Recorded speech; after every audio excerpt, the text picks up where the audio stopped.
En France, c'est 95% des quotas de thon rouge qui sont répartis entre une poignée d'industriels qui, en seulement 10 jours, ont déjà tout pêché en Méditerranée pour mettre les thons en cage, les engraisser avec de la sardinelle de Mauritanie et les envoyer au Japon par cargo surgelé. Monsieur le commissaire désigné, merci pour vos réponses. Les rumeurs se confirment donc, la politique commune de la pêche pourrait être révisée avec le risque que ses objectifs environnementaux soient revus à la baisse. Vous commettriez là une erreur grave. Vous, biologistes marins, devriez en avoir conscience. Pour le bien des pêcheurs comme des écosystèmes marins, nous ne pouvons pas nous permettre le moindre recul. Et ce, alors même que certaines dispositions de la politique commune de la pêche ne sont déjà pas appliquées. Je pense par exemple à l'article 17 qui prévoit que les États allouent les quotas de pêche en tenant compte de critères environnementaux, sociaux et économiques. Aujourd'hui, la répartition des quotas de pêche, elle favorise les gros armateurs au détriment des petits pêcheurs. Elle donne carte blanche aux navires-usines, ceux qui sont les moins regardants sur les conditions de travail et dont les pratiques de pêche sont les plus destructrices pour les écosystèmes marins.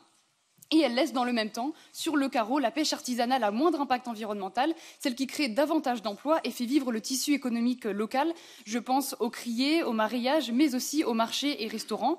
La France, par exemple, a déjà été condamnée pour le non-respect de l'article 17 dans l'attribution des quotas de thon rouge. Et nous n'avons pas besoin d'une évaluation pour voir ce qu'on peut déjà améliorer. Donc mes deux questions sont simples. Vous engagez-vous à ne pas réouvrir la politique commune de la pêche compte tenu des risques de régression environnementale? Et que comptez-vous faire pour une réelle mise en place de son article 17? Regarding Article 17, it's up to the member states to implement correctly the article. I will make sure that the European Commission prepares and distributes to the member states guidelines on the proper implementation of Article 17. Merci beaucoup pour votre réponse. Je pense effectivement que c'est à la Commission de sévir par rapport à l'article 17, parce que sinon ce sont les pêcheurs qui le font eux-mêmes. Je pense notamment à la France où des petits pêcheurs ont justement saisi la justice, mais ils perdent 7 ans dans cette affaire. Donc c'est important que la Commission hausse le ton.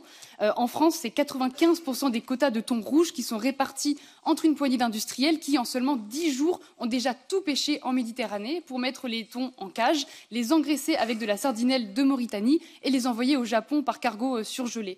C'est une injustice pour les pêcheurs artisans et ce sont d'ailleurs eux qui en parlent le mieux. Voilà ce que me disait Gwen, pêcheur ligneur en Bretagne. Je vois sauter les thons rouges depuis mon bateau, tout proche. Ils font 100 à 200 kilos, mais je n'ai pas le droit d'y toucher, car tous les quotas ont été consommés en Méditerranée pour être exportés au Japon. Nous avons des années difficiles avec le bar et les lieux, alors rien qu'une autorisation pour pêcher 10 thons nous aiderait grandement.